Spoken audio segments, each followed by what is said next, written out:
नमस्कार भाई दोस्तों। जब से राष्ट्रपति बना ना डोनाल्ड ट्रंप, वो आए दिन कोई ना कोई ऐसा फैसला कर देता है कि लोग सोचते रह जाते हैं, यार इसने किया तो किया क्या। लोग सोचने पर मजबूर हो जाते हैं।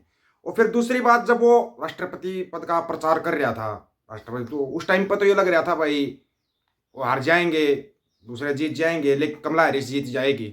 लेकिन उसने नीचे नीचे जो खेल खेला, ठीक है जीत गया, बहुत बड़ी मैंडेट से जीत गया। तो जीतने के बाद उसने उल जुलूल फैसले लागू करने शुरू कर दिए। लेकिन जिस टाइम पर चुनाव प्रचार हो रहा था, डोनाल्ड ट्रंप के लड़के ने बोला था कि अगर डोनाल्ड ट्रंप राष्ट्रपति बन जाते हैं तो मेन स्ट्रीम मीडिया के ऊपर लगाम लगाई जाएगी। जैसा अपने यहाँ पे होता है ना, अपने यहाँ पे लगाम लगा रखी है कि भाई कोई कुछ भी नहीं बोल सकता, बस दिखाना है तो पापा सर्वश्रेष्ठ है, पापा विश्व गुरु है, इससे अलग कुछ नहीं दिखाना। तो वही काम डोनाल्ड ट्रंप ने भी करने की सोची। लेकिन मीडिया और मंडियों के दलालों में फर्क होता है। मीडिया जो होती है, आपको पता है, एक दिन एक न्यूज में बताया था, 18 साल से पत्रकारिता कर रहे थे, उस बंदे ने ना रिजाइन कर दिया था। मतलब कि मीडिया से रिजाइन कर दिया, बोला नहीं, जो सवाल होंगे ना वो सवाल पूछे जाएंगे, भले ही सामने डोनाल्ड ट्रंप हो, लेकिन सवाल पूछे जाएंगे। लेकिन फिर भी उस संस्थान ने ना उसकी विदाई को एक मतलब ऐतिहासिक विदाई दिखाया था। ऐतिहासिक विदाई, यहाँ पर तो किसी ने पूछा नहीं था रवीश कुमार को कब निकाल दिया, कब रवीश कुमार ने इस्तीफा दे दिया था, आपको पता होगा ना।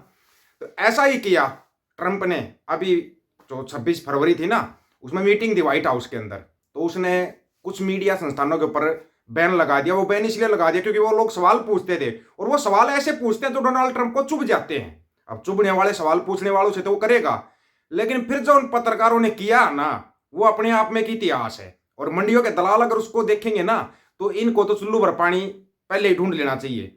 अगर वो पत्रकार चाहते तो भी बोल सकते थे ठीक है, हम भी वही सवाल करेंगे जो डोनाल्ड ट्रंप को अच्छे लगते हो। लेकिन उन्होंने सामूहिक मतलब एक प्रेस कॉन्फ्रेंस करके जो बोला है ना, हिला दिया ट्रंप को, अंदर तक हिला दिया। सिर्फ ट्रंप को नहीं, पूरी दुनिया को हिला दिया। ये दिखा दिया कि मीडिया को चौथा स्तंभ क्यों बोला जाता है। हालांकि संविधान के अंदर नहीं लिखा लिखा हुआ कि मीडिया देश का चौथा स्तंभ होती है। हमारे यहाँ तो सबसे पहले यही स्तंभ रहा था। लेकिन मीडिया को इसलिए माना जाता है भाई, जो बात होती है एक्चुअल में सही बात होती है, वो लोगों तक पहुंचनी चाहिए। अगर वो पत्रकार चाहते तो वो भी बोल देते, ठीक है हम ये पूछेंगे, आप थकते हैं क्यों नहीं, कौन सा टॉनिक लेते हो, आप आम काट कर खाते हो या चूस कर खाते हो, आप बटुआ क्यों नहीं रखते। वो पूछ सकते थे ऐसा, जैसे मंडियों भन मंडियों और उसके दलाल पूछते हैं। लेकिन उन्होंने बोला ना ना ना ना, अगर डोनाल्ड ट्रंप हमारे साथ ऐसा करेगा ना, तो ट्रंप को फिर हम भी दिखाएंगे। आपको पता होगा, डोनाल्ड ट्रंप प्रशासन ने व्हाइट हाउस में दुनिया की शीर्ष न्यूज एजेंसी एपी, राइटर्स समेत कई संस्थानों की एंट्री पर रोक लगा दी। राष्ट्रपति ट्रंप ने बुधवार को 26 फरवरी को कैबिनेट मीटिंग की थी। इस दौरान इन एजेंसियों के रिपोर्टरों की एंट्री नहीं मिली थी। इस मीटिंग को कवर करने पहुंचे एपी के फोटोग्राफर, राइटर्स के 3 रिपोर्टर को अंदर जाने का मौका नहीं मिला था। हंटिंगटन पोस्ट और एक जर्मन अखबार को भी व्हाइट हाउस में एंट्री नहीं मिली थी। वही ABC news, Newsmax, the Blaze, NPR जैसे मीडिया संस्थानों के रिपोर्टरों को नहीं रोका गया था। वे सभी पहले ही अंदर चले गए थे, उन्हें किसी तरह से नहीं रोका गया था। और ब्लूमबर्ग, जिसकी रिपोर्ट को यहाँ अपने देश में ही पढ़ा जाता है, ब्लूमबर्ग की ये कोई छोटी मोटी संस्था नहीं है, ब्लूमबर्ग की भाई उसकी छोटी मोटी संस्था मानते हो, इन तीनों को रोक दिया। तो एपी को, राइटर्स को, ब्लूमबर्ग को, इनके पत्रकारों को रोक दिया क्योंकि ये ट्रंप से चुभने वाले सवाल करते थे। फिर इन्होंने क्या किया, इन्होंने एक साझा बयान जारी कर दिया। एपी ने, राइटर्स ने और ब्लूमबर्ग ने साझा बयान जारी कर दिया। इसको लेकर राइटर्स, एपी और ब्लूमबर्ग ने जारी बयान में कहा कि डोनाल्ड ट्रंप प्रशासन के इस फैसले से लोकतंत्र को खतरा हो सकता है।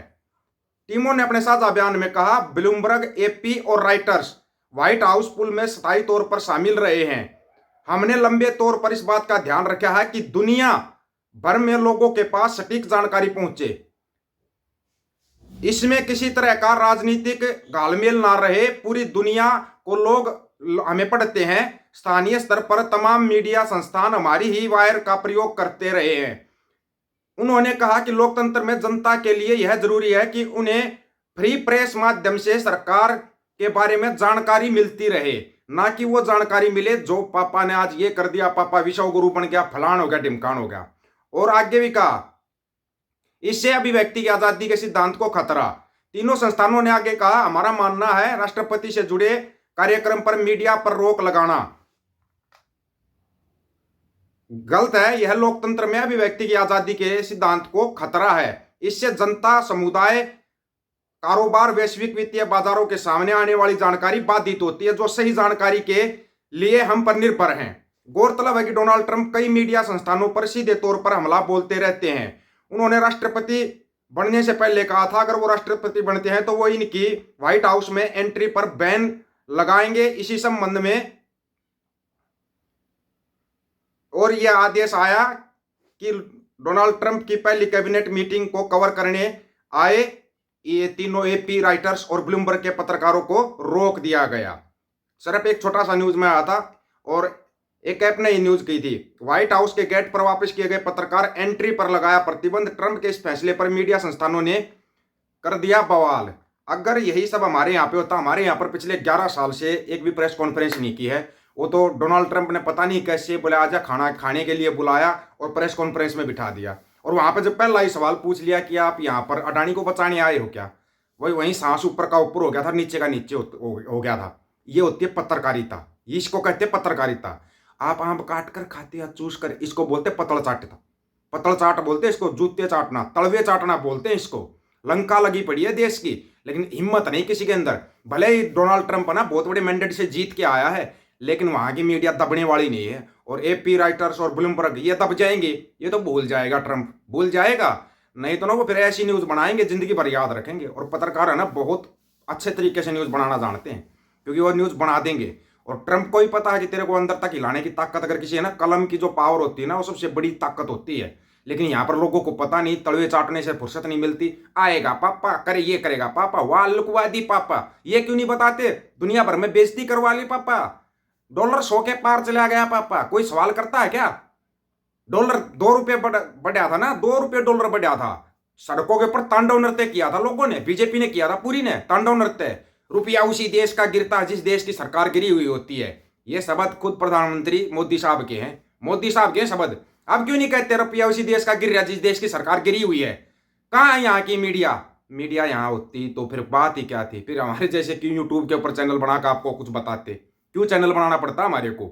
अगर यहाँ पे मीडिया होती तो। यहाँ पे मीडिया, मरे हुए जमीर के लोग, ये चलती फिरती जोम्बी बन चुके हैं। इनका काम है नफरत फैलाना लोगों के अंदर, बस नफरत नफरत नफरत। और एक ही आदमी का चेहरा बार बार दिखाना। ये देखो 30,77,000 का इन्वेस्ट होगा, ये दिखा दो ना 92 लाख करोड़ डूब गए, ये दिखा दो ना, ये दिखा दो ना कि लंका लग रही है हमारी। वो नहीं दिखाएंगे। कहीं लोगों को सच्चाई बता दी जाए ना, तो लोगों को तो पता चलेगा कि हकीकत में हुआ क्या है।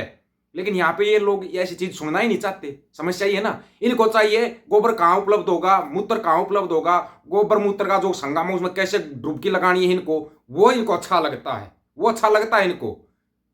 दुनिया भर के गटर में लेट कर खुश हो जाएंगे लोग। ये ऐसी चलती फिरती जोम्बी जिन्होंने देश को बर्बाद किया। सबसे बड़ा देश को बर्बाद किया भांड मंडिया और उसके दलालों ने। कभी सच्चाई दिखाई ही नहीं लोगों को। और उनसे बड़े बेवकूफ हम उनको समझते हैं जो उनको देखते हैं और सुनते हैं और मान लेते हैं। अभी भी देश को सबसे बड़ा इन्वेस्टमेंट होगा, ये होगा, देश तरक्की कर गया, इतने ट्रिलियन डॉलर की अर्थव्यवस्था होगी। कुछ नहीं हुआ, पाताल लोक में लेटे हुए हो। और लंका लग चुकी है। श्रीलंका या पाकिस्तान संभल गया था, वो श्रीलंका था जहां लोग राष्ट्रपति भवन तक पहुंच गए थे। यहाँ पर तो लोगों को 5 केजी अनाज चाहिए, उससे आगे कुछ सोच ही नहीं सकते, या फिर गोबर मूत्र में घुस रहते हैं। चंगू मंगू भिख मंगू, इनका तो कहना क्या। आप लोगों की क्या राय है इसके बारे में? अपनी राय रखना, आपकी राय का इंतजार रहेगा। सभी साथियों को राम राम, नमस्कार, आदाब, सत श्री अकाल। वीडियो को ज्यादा से ज्यादा शेयर, चैनल को सब्सक्राइब और बेल आइकन को जरूर दबाना दोस्तों। ऑफिशियल दीपक फौजी यूट्यूब चैनल, बात हक और सच की करेंगे, हक सच की बात हम करेंगे। वीडियो को शेयर करने की जिम्मेदारी आप लोगों की है। गज के आखो, वाहिगुरु जी का खालसा, वाहिगुरु जी की फतेह।